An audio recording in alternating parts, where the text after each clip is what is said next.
கிறிஸ்பியாகவும் டேஸ்டியாகவும் எப்படி சேர்த்துன்னு தான் பார்க்க போகிறோம். இதுக்கு 1 டம்ளர் உளுத்தம்பருப்பு நான் எடுத்துக்கிறேன். இதை கூட கொஞ்சமாக துவரம்பருப்பு போட்டுக்கலாம். இது எதுக்காகனா வடை ரொம்ப கிறிஸ்பியாகவும் நல்ல ப்ரௌனிஷாகவும் வரும்.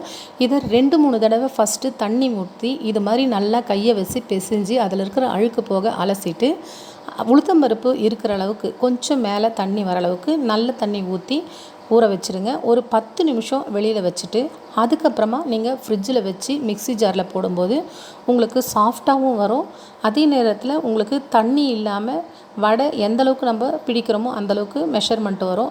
இப்போ பாருங்கள், நம்ம ஃப்ரிட்ஜிலேருந்து எடுத்துட்டோம். உளுத்தம்பருப்பு நல்லா ஊறி இருக்குது. இதை மிக்ஸி ஜாரில் போட்டுக்கலாம். அதுக்கு முன்னாடி மிக்ஸி ஜாரில் கொஞ்சமாக எண்ணெய் விட்டுக்கிட்டதால் மிக்ஸி ஜாரில் நிறைய மாவுலாம் ஒட்டாமல் வரும். ஒரு துண்டு இஞ்சியும் டேஸ்ட்டுக்கு தகுந்தாவில் உப்பும் போட்டு முதல்ல கொரகொரப்பாக அரைச்சிடலாம். அதுக்கப்புறமா பருப்பை போடலாம்.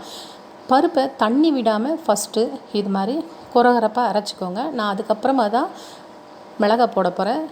இதை இப்போ தண்ணி தெளித்து நல்லா நைஸாக வெண்ணெய் மாதிரி அரைச்சி எடுத்துக்கிடலாம். இப்போ பாருங்கள், தண்ணி விடாமல் இருந்ததால் மாவு எந்த அளவுக்கு திக்காக வந்திருக்கு. இதை நம்ம ஒரு பாத்திரத்தில் மாற்றிக்கலாம். இதை கூட நான் கொஞ்சமாக சீரகத்தை நல்லா கையில் வச்சு பொடிச்சு போட்டிருக்கேன். பொடியாக நறுக்கின பச்சை மிளகாவும் 2 பெரிய சைஸ் வெங்காயத்தை பொடியாக நறுக்கி போட்டு இது எல்லாத்தையுமே நல்லா இது மாதிரி அடித்து கலக்கிக்கலாம். எந்த அளவுக்கு உளுத்தம்பருப்பை நம்ம அடித்து கலக்கிறோமோ அந்தளவுக்கு நல்லா புசு புசுன்னு வரும். இப்போ அடுப்பை பற்ற வச்சு வானல் வச்சு அதில் தேவையான அளவுக்கு எண்ணெய் விட்டு அது நல்லா காயட்டும்.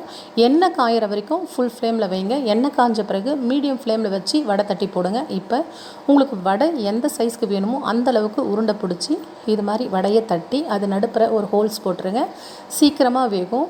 ஒரு பக்கம் வெந்துருச்சுன்னா எண்ணெய் சலசலப்பு அடங்கின உடனே மறுபக்கம் திருப்பி போடுங்க. அப்போ தான் நல்லா கிறிஸ்பியாக வரும். நீங்கள் ஃபுல் ஃப்ளேமில் வச்சுக்கிட்டிங்கன்னா தீஞ்சிரும். மீதி இருக்கிறத நான் போண்டாவும் போட்டுட்டேன். நீங்களும் இதை செஞ்சு பார்த்து உங்களுடைய கமெண்ட்ஸை நம்ம சேனலை சப்ஸ்கிரைப் பண்ணி ஃபாலோ பண்ணுங்கள். தேங்க்ஸ் ஃபார் வாட்சிங்.